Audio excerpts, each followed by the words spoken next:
उत्तर प्रदेश में पुलिस के रवैये को लेकर आए दिन चर्चा होती रहती है। आपने जैसी देखा होगा कि उत्तर प्रदेश पुलिस इस तरह से जो कार्रवाई कर रही है, वह कोर्ट में बहुत सारे लोग दलील भी दे चुके हैं कि जो पुलिस कार्य कर रही है वह सही नहीं है। हाफ एनकाउंटर इस समय उत्तर प्रदेश पुलिस के लिए जाने जाना लगा है। इसको देखते हुए सहारनपुर में एक वीडियो वायरल होती है जिसमें जज साहब परविंदर सिंह जाते हैं जेल के अंदर और उन कैदियों से मिलते हैं जो कैदी वहां पर एनकाउंटर में मारे गए थे, और उनसे ये भी पूछते हैं कि आप लोगों के साथ एनकाउंटर कैसे किया जाता है। मारे गए कैदी तो स्वर्गवास पहुंच गए, लेकिन जो हाफ एनकाउंटर में मारे गए कैदियों से परविंदर सिंह मिलते हैं और कहते हैं, आप बताइए कि आपने दलील डाली है कि पुलिस ने आपके साथ गलत किया है, तो कैसे किया है। तभी एक कैदी बताता है कि मैं बागपत से अपनी तारीख लेने के लिए सहारनपुर आ रहा था, तभी मुझे रास्ते में रोक लिया जाता है और थाने ले जाकर मेरे ऊपर करंट लगाया जाता है। उसके बाद अपराध कबूलने के लिए मुझे प्रेरित किया जाता है और मुझसे कहा जाता है कि आपने अपराध जो कबूला है वो सही है। उसके बाद वो वीडियो बनाई जाती है, तब उसे जंगल में ले जाकर गाड़ी पर बैठाकर रास्ते में बैठाया जाता है और वह कैदी कहता है कि मेरे जो गोली मारी गई थी वो 8 इंच दूरी से मारी गई थी, और उसने बाकायदा जज साहब के लिए बताकर भी बताया कि इस प्रकार से मेरी गोली मार गई। नहीं, जज साहब ने कहा आप उठ जाइए और आराम से खड़े होकर बताइए। वो कैदी लेट रहा था और बता रहा था कि मुझे इस प्रकार से लिटाया गया था और मेरे गोली मारी गई थी, कपड़ा लगाया गया था, जिससे कि वह कैदी ने पूरी वारदात बताने के बाद जज साहब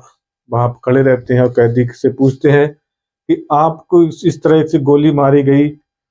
उसके बाद आपने जवाबी कार्रवाई की, वो जवाबी कार्रवाई कैसे की। तो वह बताता है कि मैंने कोई जवाबी कार्रवाई नहीं की, उनने मेरे हाथ में एक तमंचा दे दिया और वह तमंचा सामने से उन्होंने फोटो खींच लिया और बता दिया। उसके बाद पुलिस ये अंदाज पर लोगों को ये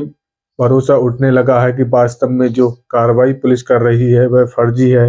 या असली है, क्योंकि आए दिन दलीलें चल रही हैं कोर्ट में। उसको लेते हुए इलाहाबाद कोई कोर्ट के भी जज ने कहा है कि इस तरह से पुलिस कार्रवाई करती है वह वास्तव में सही है या नहीं है, इसकी पूरी सत्यता होनी चाहिए। इसको देखते हुए जज साहब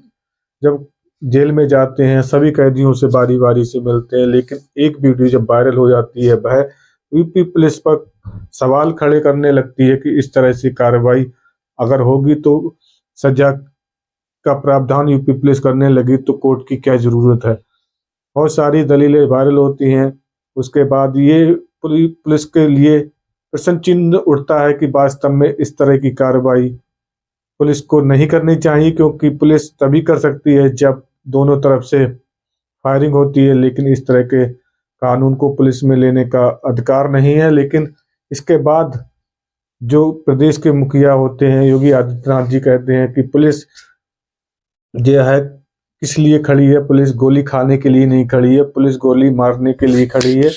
उसी को देखते हुए पूरे पुलिस कप्तानों को जो आदेश दिया जाता है उसी के आधार पर सभी थानों के थाना प्रभारी उनका आदेश मानते हैं। लेकिन जिस तरह से पूरे पुलिस विभाग के लिए ये वीडियो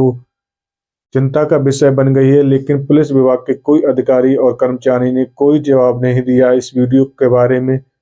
आखिरकार अब क्या लगता है कि वास्तव में थोड़ी बहुत सुधार होगा क्या पुलिस विभाग में या नहीं। लेकिन इस तरह के जो अधिकारी कर्मचारी हैं उन पर अब प्रश्न चिन्ह उठना शुरू हो गया है,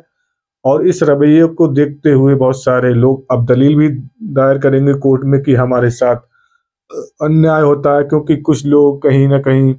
अपनी तारीख लेने जाते हैं, कोई शादी में जाता है, कहीं कुछ कार्य करता है, लेकिन जब पुलिस